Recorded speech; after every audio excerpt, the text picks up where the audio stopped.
एक बार एक मोंक एक प्रसिद्ध राजा की राजधानी में से गुजर रहा था। जब वो चल रहा था तो उसने सड़क पर एक सिक्का देखा। उसने उसे उठा लिया।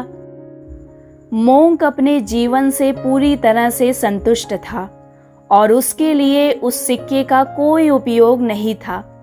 इसलिए उसने सोचा कि इसे किसी ऐसे व्यक्ति को दान कर दिया जाए जिसे इसकी आवश्यकता हो।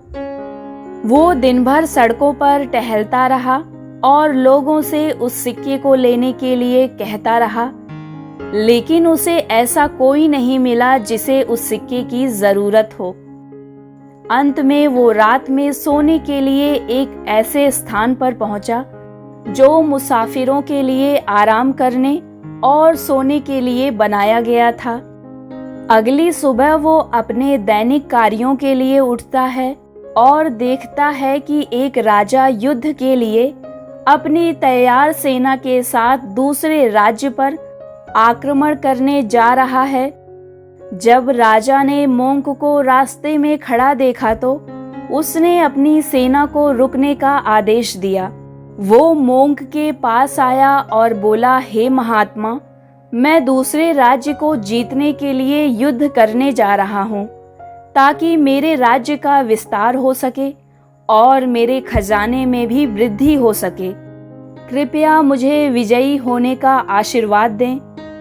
मोंक ने कुछ देर सोचने के बाद वो सिक्का निकालकर राजा को दे दिया। राजा इस बात से आश्चर्यचकित भी था और नाराज भी, क्योंकि उसके लिए मात्र एक सिक्के का क्या महत्व, जबकि वो पहले से ही सबसे अमीर राजाओं में से एक है।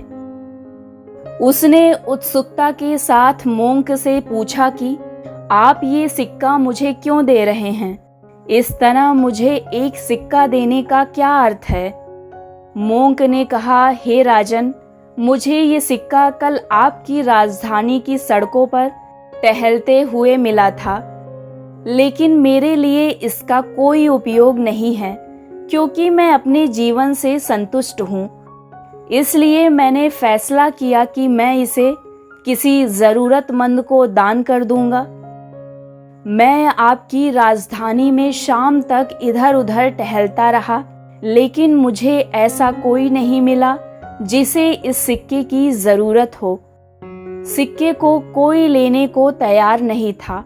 हर कोई सुखी जीवन जी रहा है।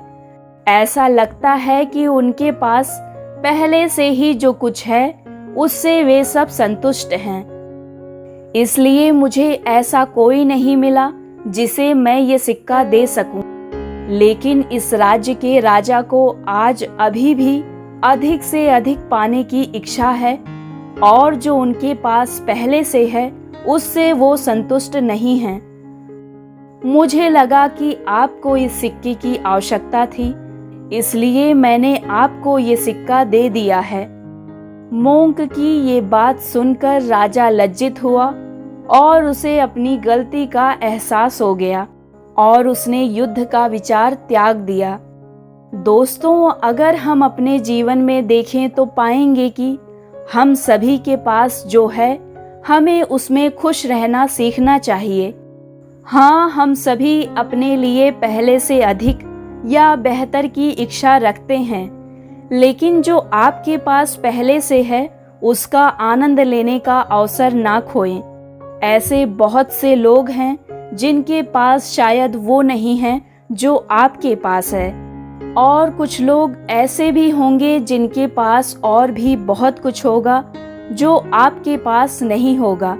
हमेशा अपने जीवन की तुलना दूसरों से मत कीजिए।